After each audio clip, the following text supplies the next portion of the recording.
It was 1997, a time before smartphones and constant connectivity, when the world felt both simpler and more isolating. I had just moved into the Oakwood Apartments, a decrepit Victorian mansion converted into individual units.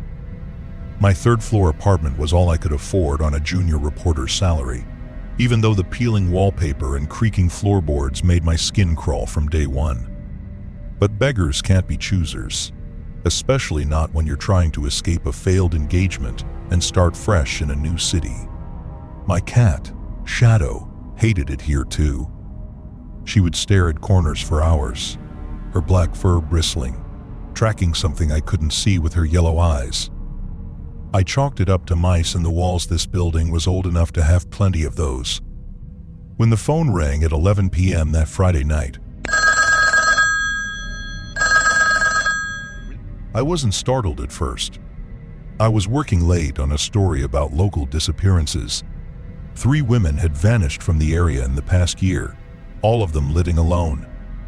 The police had no leads, and my editor was breathing down my neck for a fresh angle. "Hello? Mom? Is that you?" My voice echoed faintly in the empty apartment. The only response was breathing soft, faint, almost imperceptible, but undeniably there. Shadow suddenly arched her back, hissing at the phone in my hand. A chill crept up my spine. "Hello?" I repeated, louder this time. Still nothing. Just that breathing. And now something else, a wet, clicking sound, like someone repeatedly running their tongue over their teeth. I slammed the phone down, my heart racing. Shadow was still hissing, but now she was facing the window. I walked over to close the curtains and froze. There, in the building across the street, I could have sworn I saw a figure in one of the darkened windows. Just a shadow, really, but it seemed to be looking directly at my apartment. I yanked the curtain shut and tried to focus on my work. The case files were spread across my desk. 3 women, all in their late 20s, all living in old buildings like this one. The last victim had disappeared just 2 weeks ago, less than a mile from here. The police found nothing except her phone, which had been disconnected. The phone rang again.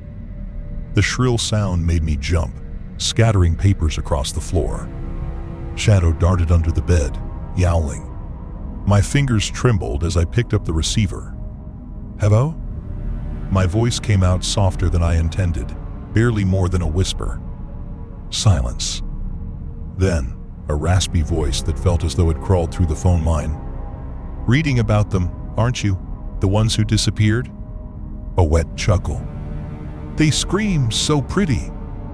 The words hit me like a physical blow. Ice coursed through my veins as I gripped the phone tighter. "Who is this? How do you know what I'm—" "You're next, little reporter. And your cat, too." The line went dead. My hands shaking. I dialed 911. While I waited for the police, I gathered Shadow in my arms and checked every lock, every window. The apartment suddenly felt vast and wrong. The shadows in the corners seemed to pulse and writhe, and I could have sworn I heard scratching inside the walls too loud to be mice. Officer Martinez arrived 20 minutes later. She was different from what I expected, sharp-eyed and alert. She actually listened as I explained about the calls in my article. "The missing women case?"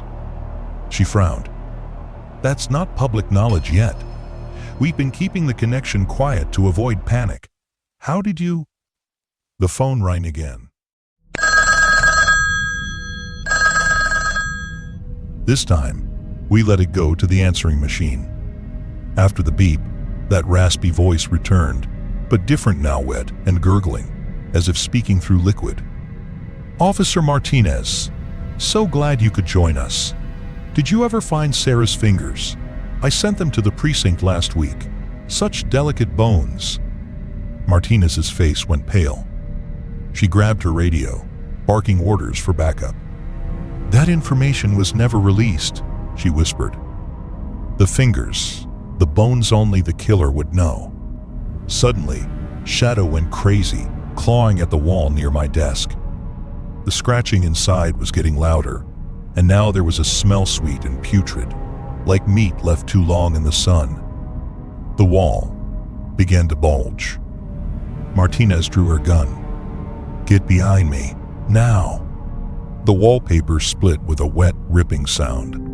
A hand emerged, gray-skinned, bloated, with impossibly long fingers ending in yellowed claws. It was followed by another hand, and another, reaching out from a darkness that shouldn't have been able to exist inside a wall. The phone rang again. This time, the raspy voice came from both the answering machine and from inside the wall, a horrific chorus. "Found you." I grabbed Shadow and ran, Martinez close behind, firing her weapon at the reaching hands. But the hallway was worse. Every wall was bulging now, handprints pressing outward from within, and that sweet, rotting smell was everywhere. We barely made it out of the building. As police sirens approached, I looked back at my third-floor window. A figure stood there, silhouetted against the light. It raised one long-fingered hand in a wave, then seemed to melt back into the shadows. They never found any trace of the killer, or the missing women. The building was condemned after they found the bodies of previous tenants buried in the walls, dozens of them, dating back decades, all partially consumed. I moved across the country after that, taking Shadow with me. I thought I'd left it all behind, until last night. The phone rang at 11 p.m. And when I answered, I heard that familiar wet clicking sound, and the walls have started scratching again.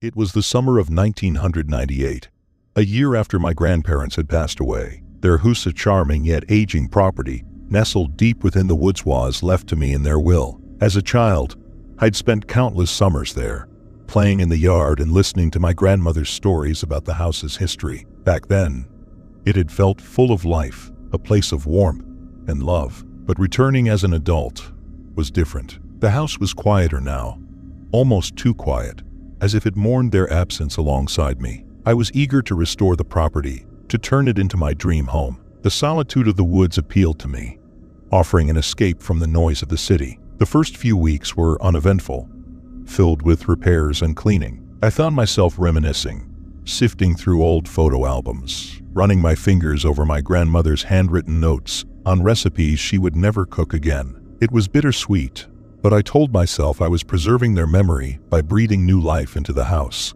Then, the noises began. It started with a faint tapping sound. One evening, as I was sanding down an old coffee table in the living room, I heard Ita's soft, rhythmic knock.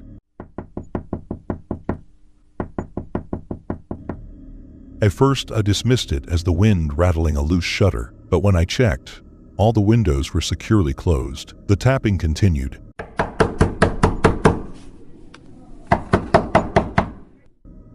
Coming from upstairs. Gripping a flashlight, I climbed the staircase, each step creaking beneath my weight.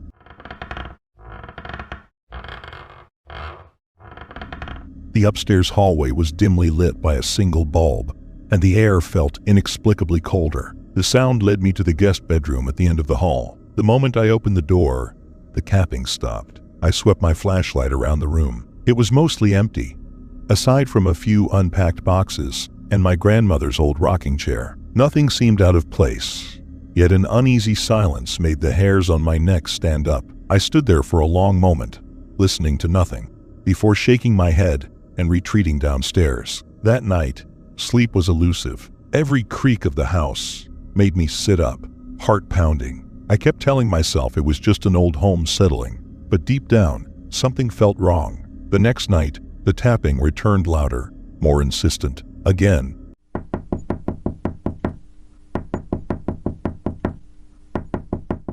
I followed it to the guest bedroom. Again, it stopped as soon as I opened the door, but this time, I noticed something chilling. The rocking chair was moving, just slightly, as if someone had risen from it moments before. Over the following nights, the disturbances escalated. I heard footsteps overhead when I knew I was alone. Doors I'd left open would be closed when I returned. Cold spots formed in different parts of the house, sending shivers down my spine, even when the heater was running full blast. Then came the whispers. Late one night, I heard them soft, almost unintelligible, but undeniably real. A woman's voice, urgent, pleading. The sound drifted from the hallway outside my bedroom. I sat up in bed, pulse hammering. "Hello?" I called out, my voice barely above a whisper. The whispers didn't stop. They grew clearer, leading me toward the guest bedroom. Every instinct screamed at me to stay put, but I had to know. I opened the door. The rocking chair was moving more forcefully now, as though someone were sitting in it, rocking back and forth. My flashlight flickered, casting erratic shadows on the walls. The whispers grew louder, enveloping the room in a ghostly chorus. "Who's there?" I demanded, though my voice shook. "What do you want?" The whispers stopped abruptly. A heavy silence pressed against my ears.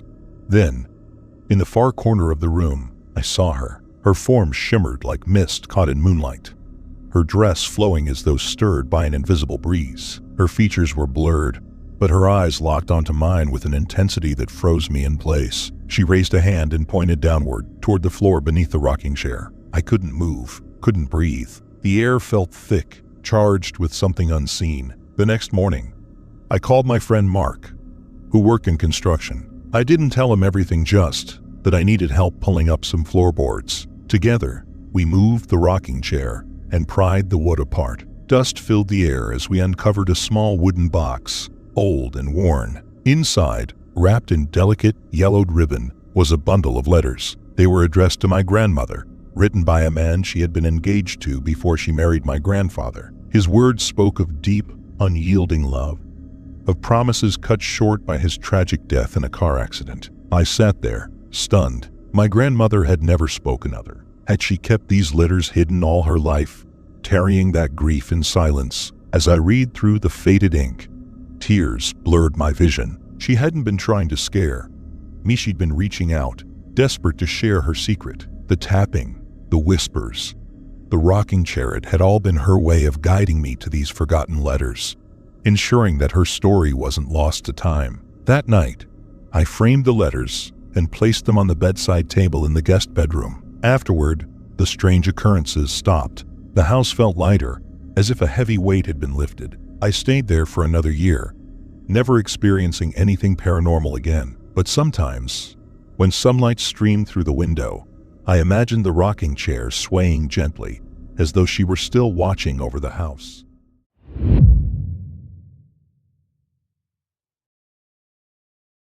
Everyone has a story that changes them, the kind that draws a clear line between before and after in their life.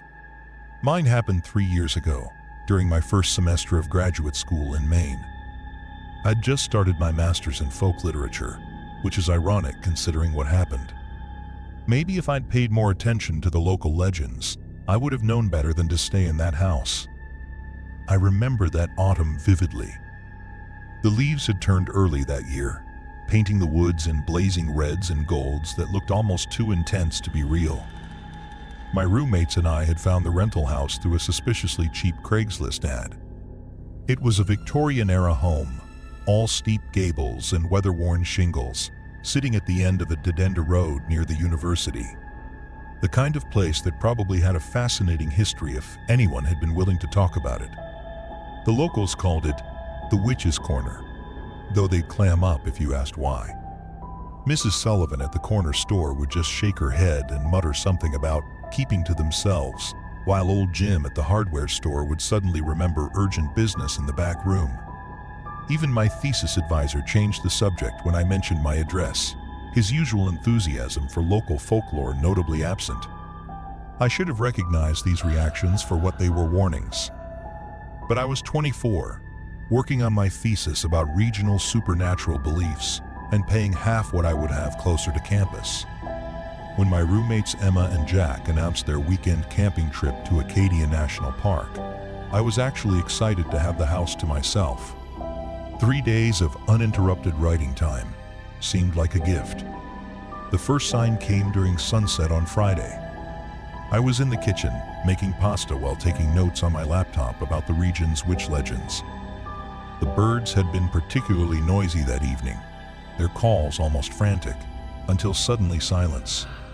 Not the gradual quiet of dusk, but an absolute stillness that felt like a vacuum. The silence hit me like a physical weight, pressing against my eardrums until they ached. Even the wind seemed to die, leaving the woods outside unnaturally still. That's when I saw the first invitation.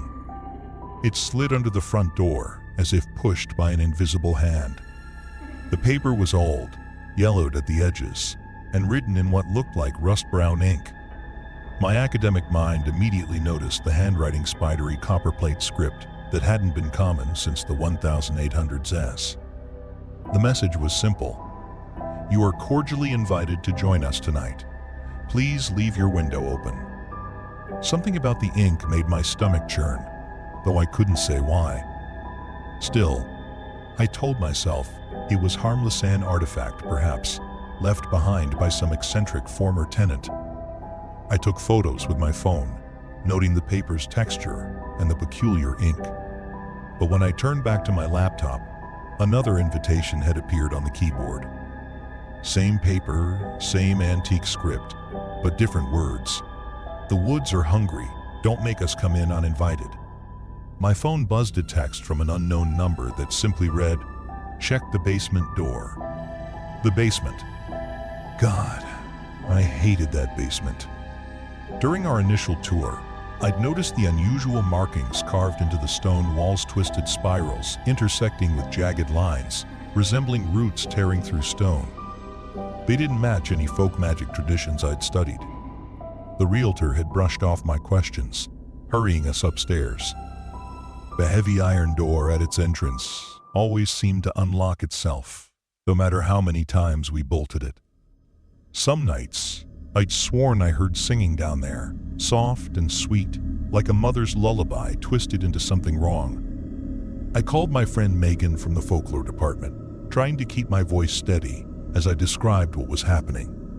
She'd helped me research local legends before, and I knew she'd understand the significance of the invitations. She lived 20 minutes away and promised to come over immediately. "Don't touch any more of the papers," she warned. "And whatever you do, don't accept the invitation." Those 20 minutes felt like years. While waiting, I did what any reasonable academic would do. I documented everything. I photographed the invitations, the basement door, the strange symbols. That's when I noticed the handprints on the windows. They appeared one by one, pressing from the outside, leaving smears of that same rust-brown color. But the prints were wrong, too long, too many fingers, spreading like spider legs across the glass. In my viewfinder, they seemed to move, shifting position between shots. Then came the tapping. At first, it was just one. Window tap, tap, tap. Then another joined in, and another, until every window in the house had its own rhythm, a discordant symphony of tapping that made my teeth ache. Each tap corresponded perfectly with the strange symbols in the basement, as if the house itself was being played like some vast, terrible instrument. When I reached my bedroom window, I froze. A face pressed against the glass, but calling it a face feels wrong. It had all the right parts in all the wrong places, like a puzzle assembled by someone who'd only heard faces described, but never seen one. Its eyes were too large, too dark, set at unnatural angles. Its mouth stretched impossibly wide, revealing row upon row of needle-like teeth. And it was smiling. "You got our invitation," it said, its voice like rustling leaves and cracking bones. "So impolite to keep us waiting. We've been here since before your kind learned to write their little stories about us." I stumbled backward, fumbling for my phone. That's when the power went out, plunging the house into darkness so complete it felt solid. My phone's screen flickered and died, though I hadn't touched it. In the darkness, I heard the basement door creak open. Footsteps echoed up the stairs too, Many footsteps, moving in perfect unison, like a crowd ascending. The temperature dropped so rapidly I could see my breath. The tapping at the windows reached a fevered pitch, and beneath it all, I heard singing. That twisted lullaby from the basement, growing louder, closer. The words were in no language I'd ever studied, but they hurt my ears and made my vision blur. Megan arrived just as the first of them reached the top of the stairs. Her headlights swept across the windows, illuminating dozens of those wrong faces pressed against every pane of glass. Their features shifted and flowed like wax, each one wearing the same impossible smile. She screamed, "I'll never forget that sound," and reversed so fast her tires left black marks on the driveway. I don't blame her for running. What emerged from that basement wasn't human. They moved like stop-motion puppets, all jerky movements and impossible angles. Their skin hung in translucent folds, like paper soaked and dried unevenly, revealing glimpses of shifting bones beneath. With each jerky movement, their forms seemed to melt and reform, defying logic and anatomy.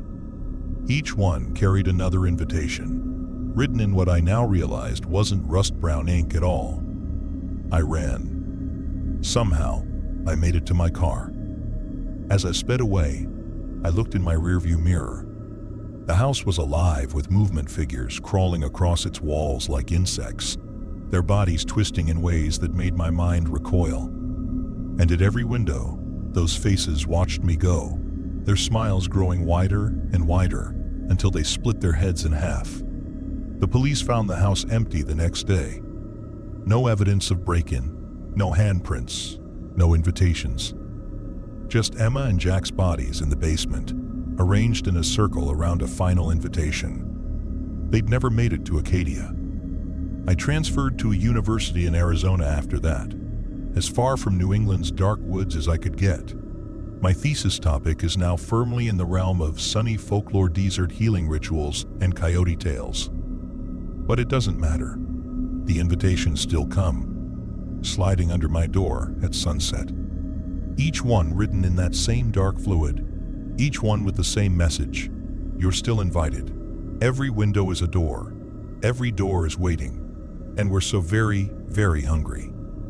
Last night, I heard tapping at my 5th floor apartment window. I haven't looked outside. I won't look outside. But I know they're there, waiting with their wrong faces and their paper white skin, their invitations written in blood.